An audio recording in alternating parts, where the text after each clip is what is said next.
dar esta conversación de algunos puntos que para algunos les ha llamado la atención, preguntas que tengan, o de repente algunos desafíos que crean que vamos a enfrentar, etcétera, etcétera. Así que ahí, abrir. La primera pregunta que pienso es cómo introducir los valores en la gente que ya está formada. Porque puede que la educación empiece a formar a los niños y lleguen a una nueva forma de ver las cosas, pero no lo que ya está en este momento, los adultos, los jóvenes incluso, cómo van a enfocar esa parte. Claro, precisamente la aplicación del balance es esa fotografía que me dice como empresa cómo lo estás haciendo en esto, la solidaridad, la dignidad humana, la democracia. Cuando hay ciertos indicadores que me están diciendo, ojo, no estás apoyando a la justicia social, revisa ese indicador. Tal vez no sea un nivel que nace de la conciencia interior de la persona que está detrás de esa empresa, pero va a tener que incorporarlo y revisar como para ser una empresa del bien común. Entonces, lo ideal es formar estos individuos que de manera natural en el futuro impulsen estas empresas del bien común. Pero hoy por hoy, como tú dices, de repente necesitamos hacer ese cambio, tal vez no por una profunda conciencia, pero sí por una necesidad. Si yo quiero que como empresa se me premie, de repente desde distintos, voy a tener que revisar. Y es interesante, por ejemplo, el tema de la mujer, hoy por hoy, aunque seamos adultos y que no hayamos incorporado estos principios básicos de la igualdad entre hombres y mujeres, la sociedad nos está obligando a cambiar nuestra cultura. Antes era permitido ciertas cosas con la mujer y ahora ya sabemos de que no es permitido y que tenemos que revisar ciertas cosas, hacer chistes contra la mujer, contra minorías sexuales, era permitido y todavía nosotros, de repente hay gente que es adulta y se dice, ojo, ya esto no está bien visto, ojo, tengo que incorporar nuevos valores, ojo, ya no puedo hacer estas cosas. Y ya voy revisando, me voy adaptando a esta nueva dinámica. Pero ahí hablas tú de la empresa, pero a nivel de los individuos, de la educación, ¿cómo se le ha introducido a través de transmisiones, estos son los valores? ¿A empresas? A los niños. Empresas de otra sí, forma. O sea, hay una metodología que creo que es importante. Esta, por ejemplo. Es necesario, primero, de que también redefinamos lo que es educación, porque la educación siempre está pensada de que, uy, esta persona tiene buena educación porque tiene una maestría, porque sabe mucho, porque es una persona muy culta, porque es una persona instruida, ha leído mucho, etc. Así se mide la educación. Pero tenemos que empezar a entender de que una persona educada no necesariamente es la que tiene más conocimiento, sino que es capaz de incorporar o de dirigir estos conocimientos en favor de la humanidad. Cuando una persona es educada, en la medida en que es honesta, en que es responsable, en que es coherente, en que es veraz. Entonces, el sistema educativo debe revisar estos y no trabajar, lamentablemente, hoy por hoy, las escuelas dicen, estamos incorporando la convivencia escolar, estamos incorporando estos elementos, pero todavía no hay metodologías muy eficientes. También sabemos de que dentro de los hogares hay una debilidad profunda en cómo enseñar la responsabilidad. Desde el plano teórico, no, desde el plano mucho más consciente que parte del ejemplo. Cuando yo soy un modelo para mis hijos en relación a cómo deberían formarse, yo seré más responsable, botaré la basura, diré la verdad, seré mucho más honesta, trabajaré en cooperación con mis amigos, con mis vecinos. Cuando los chicos empiecen a ver esos modelos, van a aplicar. Entonces, por eso son 3 elementos. El proceso de incorporación de valores tiene que ser consciente, tiene que ser estratégico, tiene que ser lúdico, tiene que llamar la atención a los chicos, los padres tienen que ser capaces de incorporar nuevos juegos, incorporar películas, libros que estén apoyando este proceso de formación y tiene que ser sistemático. Si un día hablo de valores y el día siguiente no trabajo valores, no hay coherencia. Si un día digo que es bueno no mentir, sin embargo yo miento, ese proceso no es, va a ser eficiente. Entonces tiene que ser consciente, tiene que ser estratégico, sistemático. ¿Dónde comienza esto? En la familia. Entonces los padres también tienen que aprender a cómo ser padres más eficientes, ¿no?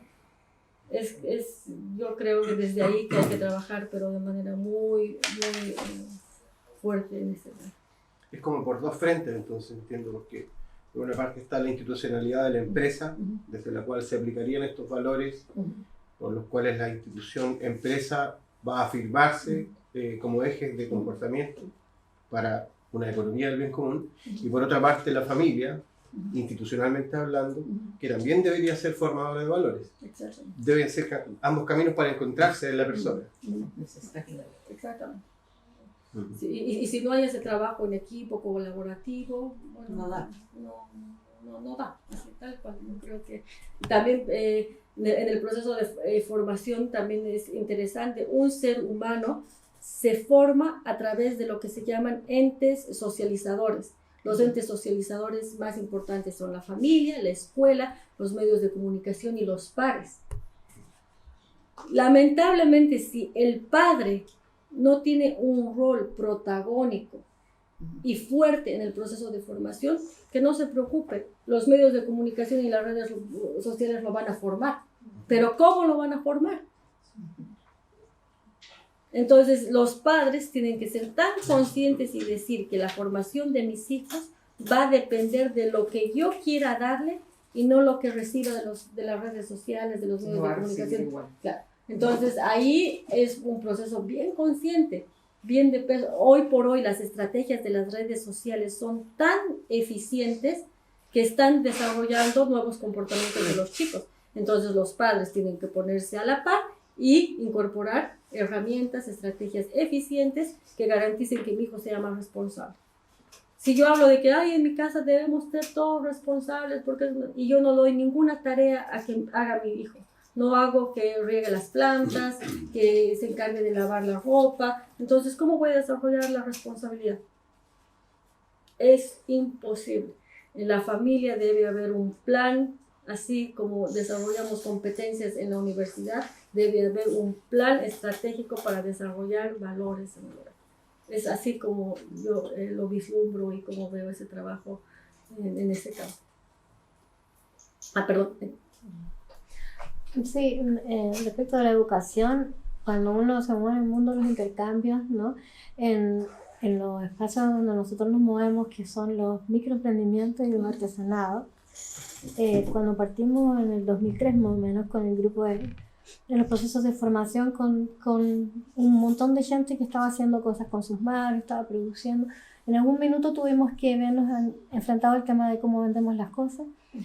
Y cuando hicimos la primera Navidad hecha a mano, nuestra propuesta tuvo mucho que ver con buscar ese consumidor ético responsable, ¿ya? Porque no se trata solo de que produzcamos con ciertas características, ¿cierto? Con todas estas lógicas que menciona, que nosotros las venimos trayendo hace mucho rato, ¿ya?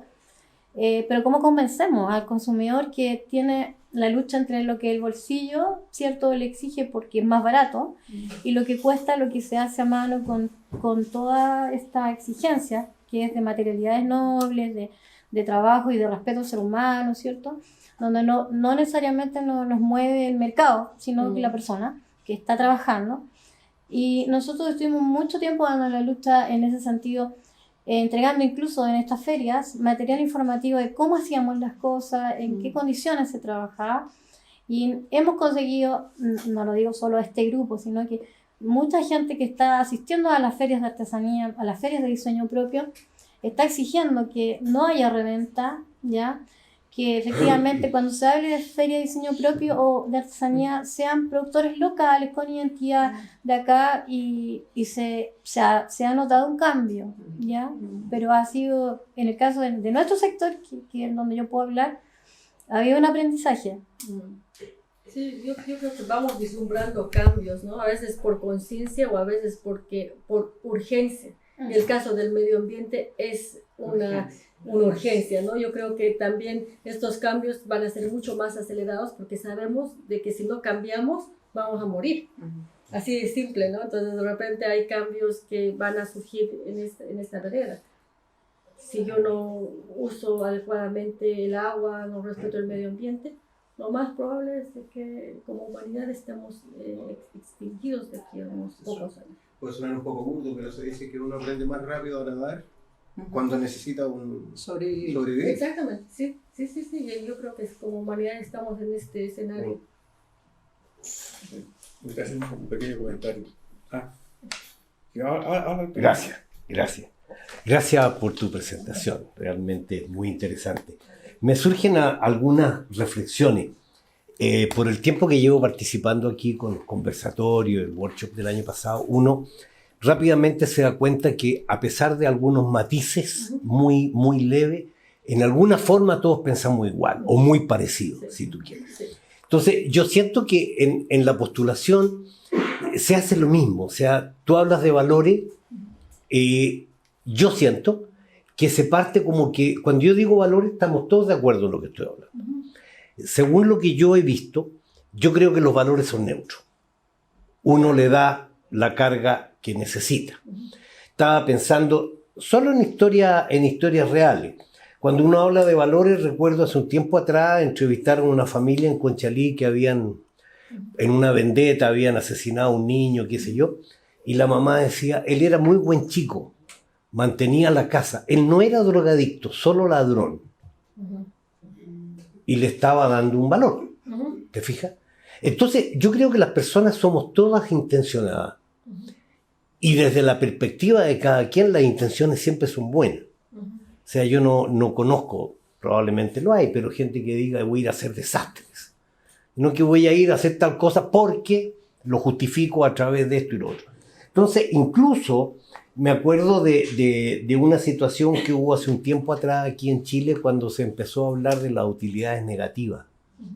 Mira el valor, ¿cierto? Cuando yo te digo esto es útil o yo hice tal cosa y tuve utilidad. Pero como habían empresas que iban así para abajo, entonces se instauró política pública, ¿cierto? El concepto de las utilidades negativas, que también son valores. Entonces, mi pregunta es, ¿cuál es el límite en este desafío o esta invitación que ustedes hacen?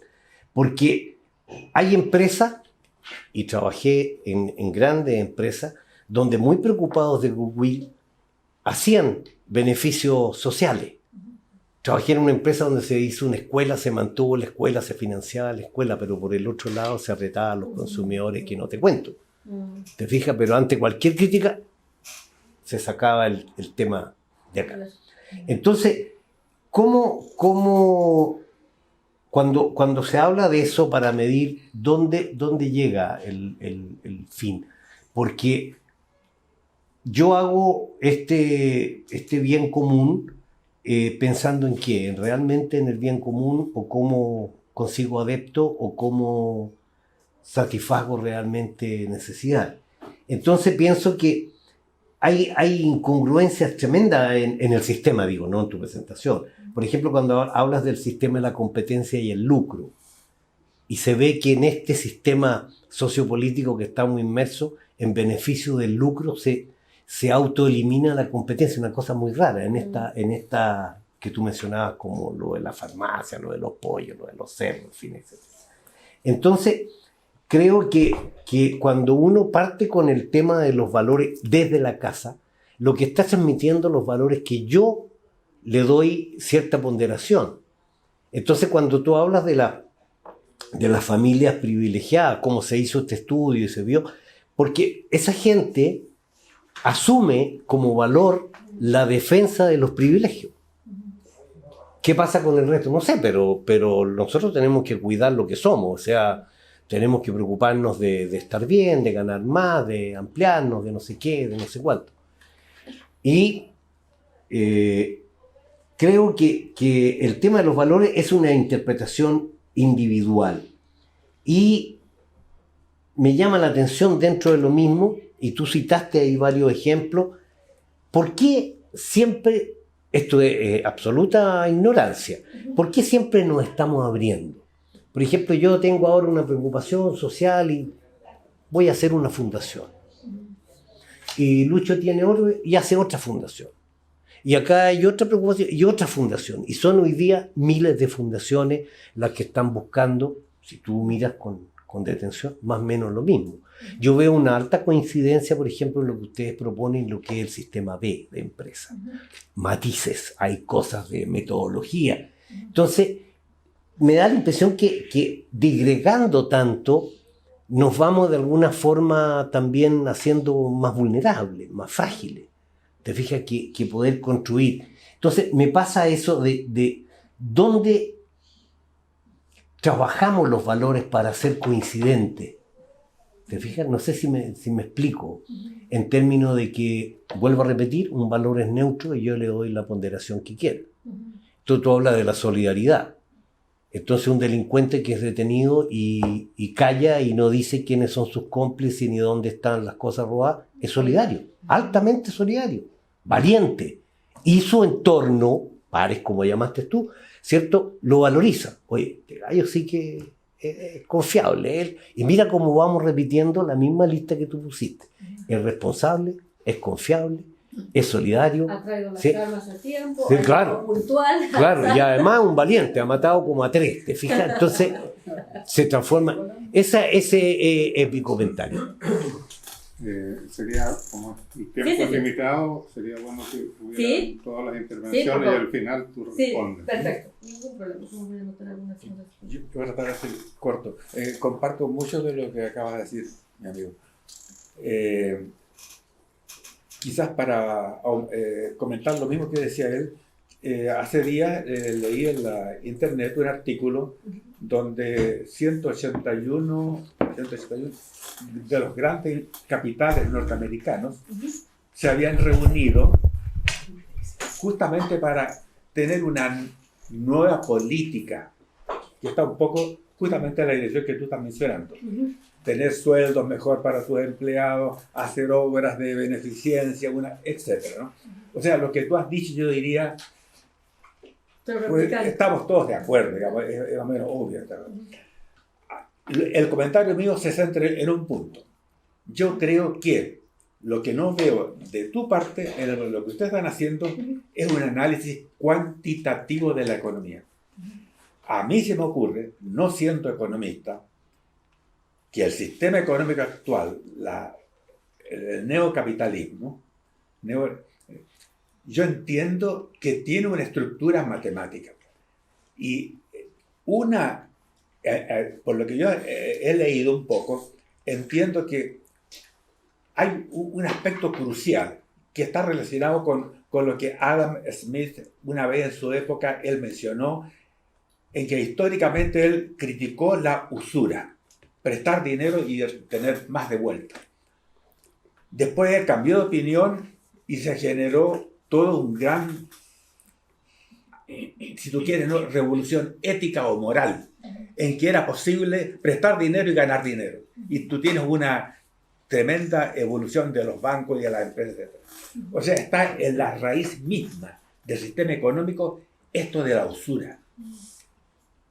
Entonces la pregunta mía es que si no hay un modelo matemático que tenga en cuenta los temas ecológicos, ¿no es cierto?, fundamentales del planeta, esto que llamamos el medio ambiente, etcétera, de la justicia social, etc., pero en un esquema matemático que haga una estimación, si tú quieres, de modo que uno pueda controlar que las propuestas que se están haciendo, digamos, no están funcionando o no, que el modelo está funcionando o no. Yo diría que el sistema neoliberal, en su base económica, podemos decir hoy en día, no está funcionando porque está destruyendo el medio ambiente, hay una injusticia social, una serie de parámetros en los que tú acabas de mencionar que son incompatibles con ese sistema económico actual. Pero yo diría, esto hay que cuantificarlo, no, porque lo que tú dices, digamos, yo que se mete un poquito para lo que acá acaba de decir hoy. Oye, al final cada cual lo va a interpretar a su manera y vamos a seguir igual, ¿no? Aquí no va a pasar nada.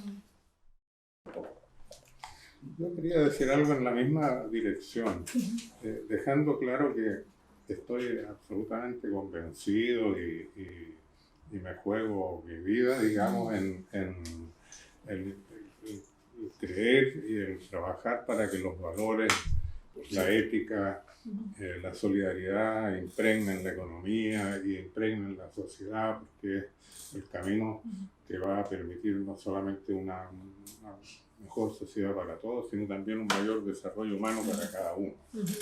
Ahora, dicho eso, yo creo que cuando trasladamos el tema a la economía, hay un problema, y es que la economía tiene beneficios que generar, pero también tiene costos que asumir.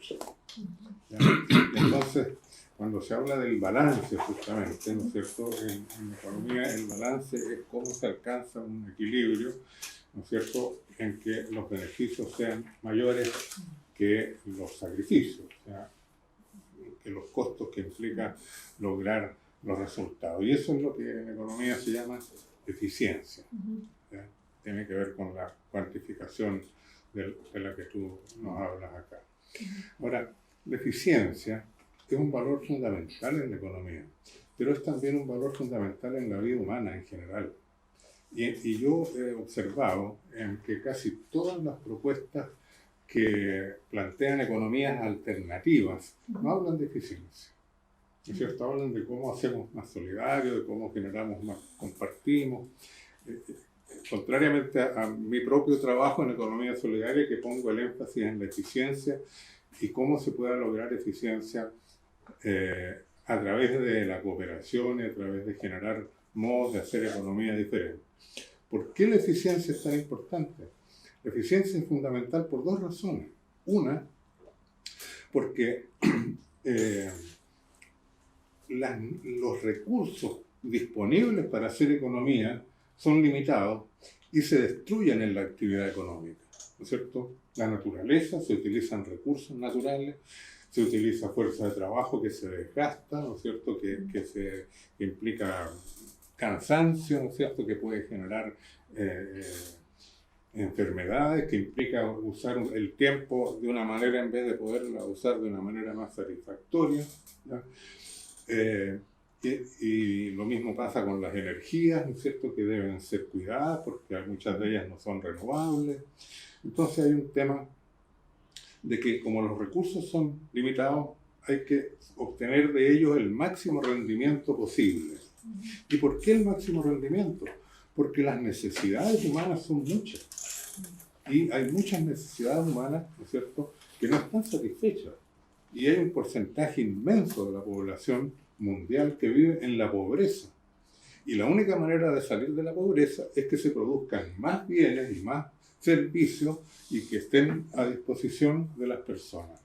Entonces, por un lado tenemos la necesidad de una economía que sea parca en el uso de los recursos, o sea, que sea muy eficiente en el uso de los recursos y que sea muy eficiente en la producción, que produzca mucho, ¿ya? Que obtenga el máximo de resultados. Y si eso no se logra, estamos haciendo una economía sin ética.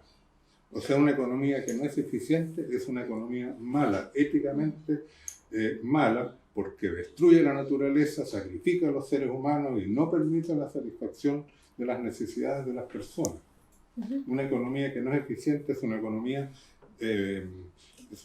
mala, éticamente mala. ¿Me entienden?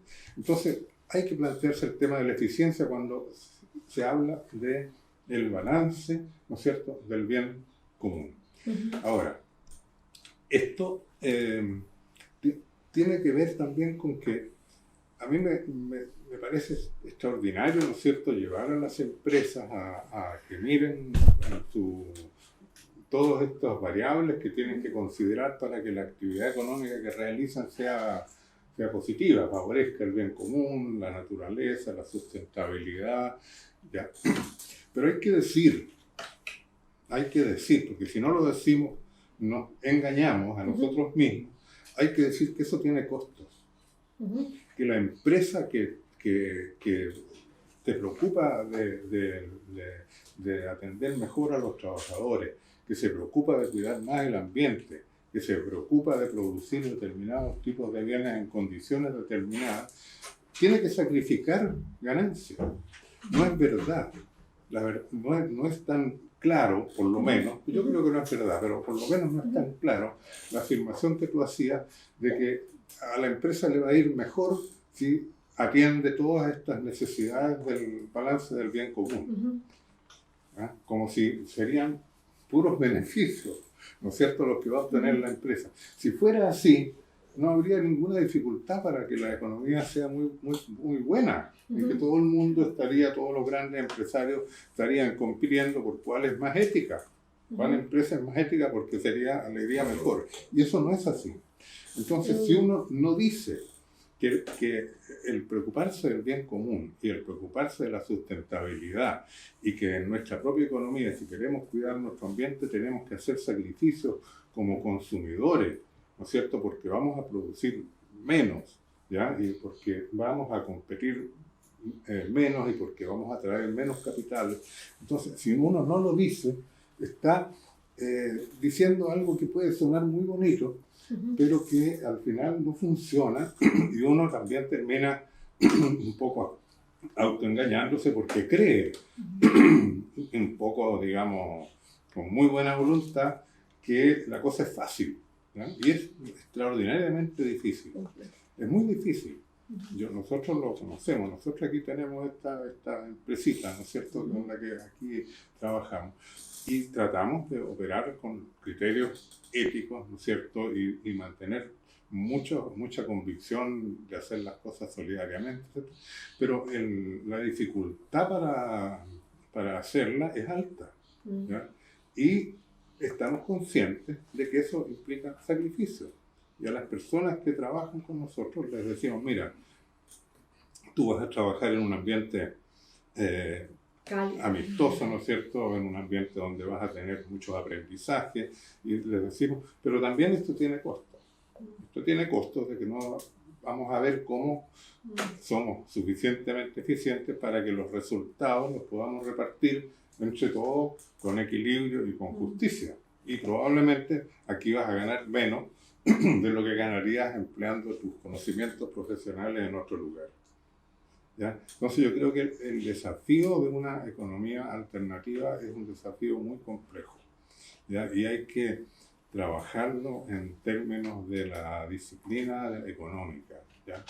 Y elaborar un nuevo concepto de eficiencia, y elaborar nuevos conceptos de empresa, y nuevas formas de vincularse en el mercado, etc.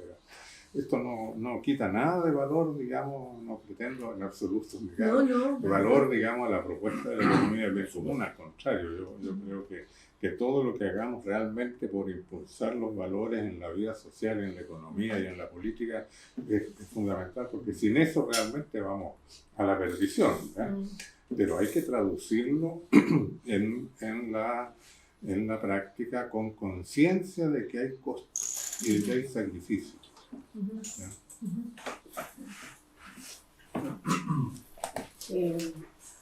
Muy clarita tu presentación, y también muy clara los comentarios, los ejemplos que tú diste me dejaron un poquito atravesada. Yo creo que el sistema, o sea, yo agregaría a todo lo que se ha dicho de que estas propuestas tienen un signo, que son muy débiles. Son débiles porque el sistema es muy fuerte. Y el sistema al cual estamos enfrentados está muy concentrado y tiene muchas herramientas hoy en día. Y una de las cuales yo me vengo siguiendo hace años es su capacidad de recuperar. O sea, de recuperación. O sea, ahora no sé si se han fijado ustedes, pero se ha ido recuperando, hasta han introducido la meditación en las empresas. O sea, desvirtúan totalmente el sentido de iniciativas valiosas por su capacidad de convertir ya casi esto en una mercancía. En estos últimos días a mí me ha impresionado muchísimo que están todos sacando una cara verde. como el tema del cambio climático en Chile, por lo menos ya se instaló con fuerza, ¿verdad? Estuve en el cine antenoche y había un corto de Vital, el agua mineral Vital, y tenían la desfachatez de hacer un clip ecológico con una botella plástica, hablando de que el plástico, pero se siguen vendiendo agua en botellas plásticas, si es que es agua. Y el discurso era genial, pero tomemos bien. No se entendía nada, o sea, pero está tan bien hecho y tan fuerte, ¿verdad? Vital vendiendo ecología, yo me quedé. Entonces está el tema de la recuperación que a mí creo que es fundamental. O sea, la fuerza que tiene ahora todo esto del populismo, todo eso, yo lo creo que es bien delicado. Hacer la diferencia, ¿no? Cuando se convierte esto en moda, ¿ah? En moda. Ahora, yo creo que para evitar eso hay dos puntos que no me parece que no están bien claritos. Yo no sé si se puede seguir sin tocar el tema de la propiedad privada. Tuvimos un muy buen conversatorio aquí la semana pasada sobre el cooperativismo, que también es muy antiguo, tiene una orientación y tiene una gran ventaja que es real. En la vida real hay muchas experiencias y empresas que estén en el formato, empresas, agrupaciones, comunidades que tienen el formato cooperativo y uno ni siquiera lo sabe. Y ahí hay un tema de la propiedad que es interesante porque tiene que ver con otro tipo de economía. Y ahí en eso me recuerdo yo que en Francia ya hace como 30 años se desarrolló a propósito de una nueva economía el tema de la reciprocidad, de la necesidad de la reciprocidad para bypassear el tema del lucro, en entrar en un tema en un proceso de intercambio que no tenga que monetarizarse. ¿Ah? Claro, basado en el antiguo trueque, pero en Argentina cuando vino el corralito y todo se desarrolló mucho las relaciones económicas de intercambio no utilitarias. ¿Ah? Bueno, eso lo dejo así esbozado nomás, pero yo creo que hay otro punto. Luis hablaba de los sacrificios. Yo no sé si es posible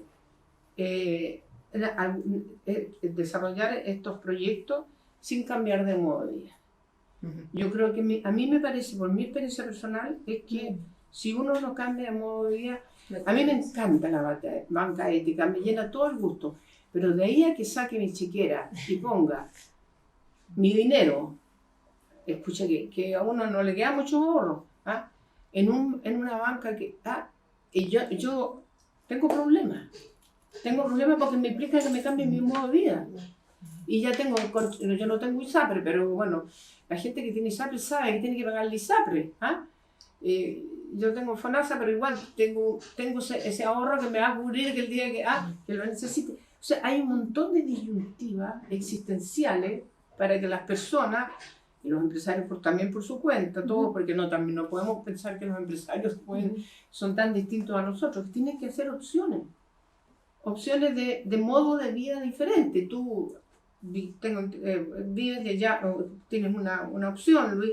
Hay muchos que estamos tomando opciones de modo de vida. Y yo creo que por ahí uno puede converger, pero si no, va como la carreta, poner los valores antes de... Yo veo a los niños, mis nietos, cómo criarlos si va toda la tendencia, está con el establishment. Entonces, es una maldad sacarlos de aquello que está en su generación. Tendrías que irte a una comunidad perdida. En fin, yo creo que por lo menos el tema de la propiedad y el tema del modo de vida, otra manera de vivir, es lo que hace posible estos modelos.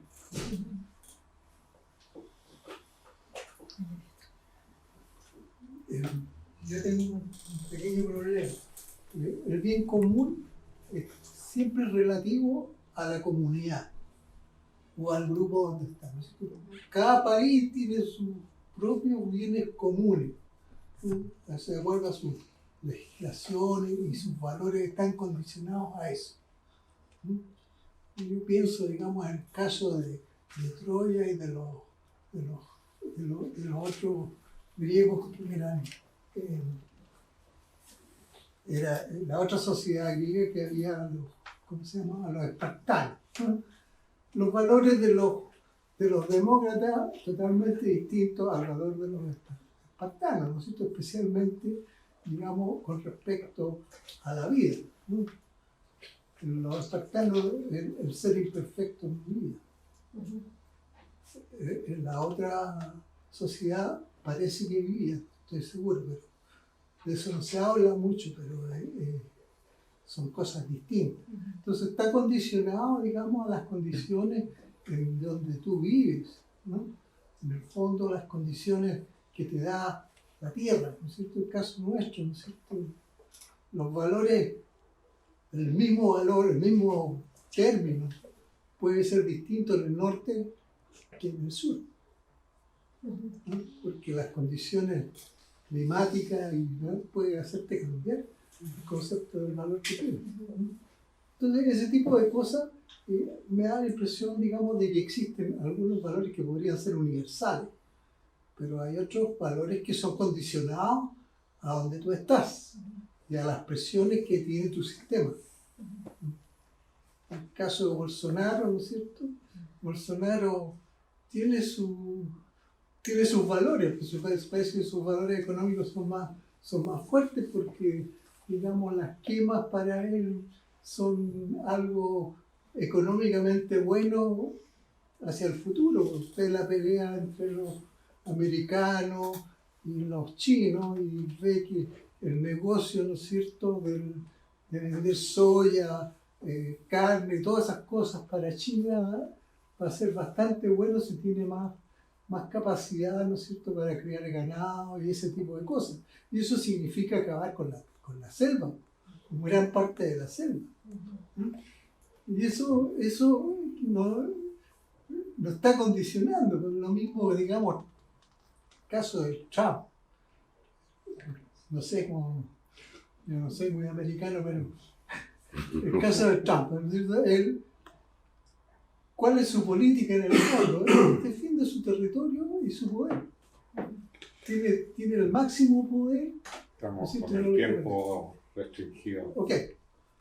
Eso es lo que o sea, esencialmente es cuáles son los valores que hay que resaltar más universales que son fundamentales en la acción. Yo creo que más que responder a cada uno, de repente puedo hacer algunas reflexiones porque, bueno, muchas de las participaciones también nos abren a cada uno de nosotros más, no sé si dudas, como certezas, pero bueno, es un camino que estamos transitando. Solamente decir, por ejemplo, el tema de los valores y el tema del bien común pueden ser conceptos bastante relativos, ¿no? No puedo decir que es bien común para mí y que es bien común para otra comunidad, es verdad, pero hay ciertos mínimos a los que habría que llegar, ¿no? No hacer de que sociedades estén absolutamente beneficiadas con riquezas, pero sí ya extremas, mientras gente que está muriendo de hambre solamente porque no tiene una asistencia médica o una comida. Entonces creo que deberíamos llegar a estándares mínimos que garantizan este bien común. Lo propio del tema de los valores es una discusión bien larga y, por ejemplo, yo particularmente prefiero ligarme o casarme con la palabra virtudes, que es una propuesta que Aristóteles ha puesto en el tapete, y la virtud por excelencia, o sea, de hecho la palabra virtud nos está denotando actos de excelencia. El tema del valor definitivamente es relativo. Bien, has dado varios ejemplos de trabajar, para mí puede ser un valor robar o trabajar, construir casas. Entonces, en esa discusión creo que todavía vamos a tener una larga conversación y reflexión para ver qué términos son más adecuados y cuáles son los valores mínimos a los que deberíamos procurar. Valores que me beneficien solamente a mí no es un acto de excelencia, hay que buscar valores o virtudes que beneficien a un mayor número de personas.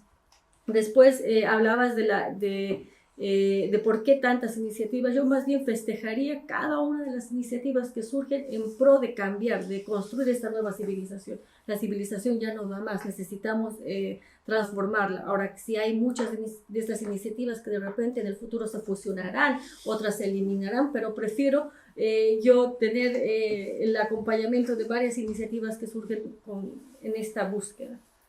Creo que yo sé que estamos contra el tiempo, así que estoy tratando de acelerar, pero no sé si más voy a poder como responder cada una de las cosas que ha mencionado. Solamente agradecer a Luis, a cada una de las participaciones que igual las he anotado, porque creo que, como tú bien decías, Luis, tenemos todavía que redefinir muchos elementos de nuestro vocabulario, lenguaje, de estamentos tónicos.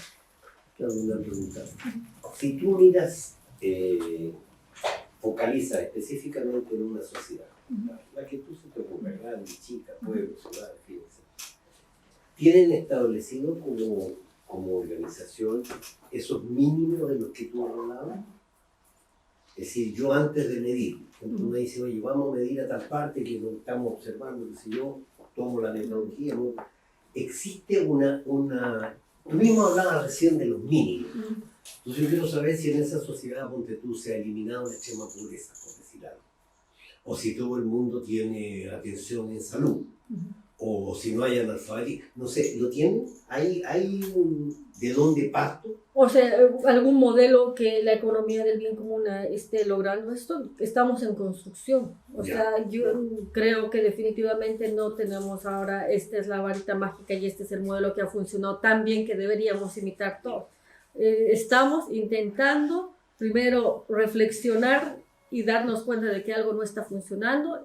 Estamos poniendo en la mesa de la discusión una propuesta. Sentimos que hay que todavía redefinir varias cosas e invitamos a varios de nosotros para avanzar en ese sentido. Creo que hay países y sociedades que tienen más avanzadas algunas que otros aspectos y habría que mirarlos, y creo que estamos en construcción. De ninguna manera es un modelo que está definido. Bueno, Gracias. les agradezco a Todos. especialmente a Claudia por su aporte. Estos conversatorios no pretenden llegar a una conclusión, sino que son instancias que nos ayudan a seguir pensando, trabajando, buscando respuestas cada vez más acertadas, digamos, más eficaces frente a esta necesidad que tenemos de transitar hacia una civilización distinta. Entonces, nosotros los seguimos invitando a todos, ¿no es cierto? Tenemos un proceso de conversatorios sobre distintos temas que la intención es que aquí se hagan presentes muchas experiencias, muchas maneras de pensar y muchas búsquedas también teóricas y conceptuales, científicas o filosóficas, de tal manera que vamos enriqueciendo esta búsqueda y este camino que sabemos que de alguna manera tenemos que ir transitando. Entonces, a quienes no lo han hecho, yo les invitaría a que se inscriban en el Congreso, porque es la instancia de comunicación donde van a tener acceso a las grabaciones de los conversatorios, a la información sobre los nuevos, los distintos materiales que se van acumulando en este proceso, y también es el lugar donde ustedes pueden indicar si desean exponer algún tema o solamente asistir a los conversatorios, ¿ya? Por lo tanto, yo les invito a que se inscriban usando la página en el formulario www.congresonuevacivilización.cl, ¿ya? Y ahí van a encontrar material informativo sobre todo lo que estamos haciendo y una ficha de inscripción donde se ponen sus datos básicos para que queden integrados a este proceso. Gracias. Muchas gracias. Muchas gracias. Gracias.